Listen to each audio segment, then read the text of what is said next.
بسم اللہ الرحمن الرحیم۔ سحری کے فضائل۔ اللہ کے نبی علیہ الصلاۃ والسلام ارشاد فرماتے ہیں کہ سحری کرنا یہ برکت کی چیز ہے۔ اس کے راوی ہے حضرت انس رضی اللہ تعالیٰ عنہ، فرماتے ہیں کہ نبی اکرم صلی اللہ علیہ وسلم نے ارشاد فرمایا، سحری کیا کرو کیونکہ سحری میں برکت ہوتی ہے۔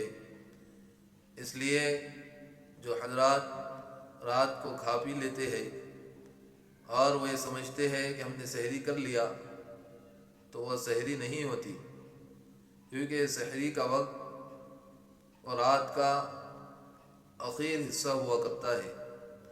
اس لیے ہمیں چاہیے کہ جس وقت میں اللہ کے نبی علیہ الصلاۃ والسلام نے سحری کرنے کا حکم دیا ہے، اس وقت میں ہم سحری کو اختیار کریں تاکہ ہمیں بھی سحری کی برکتوں سے فائدہ اٹھانے کا موقع مل سکے۔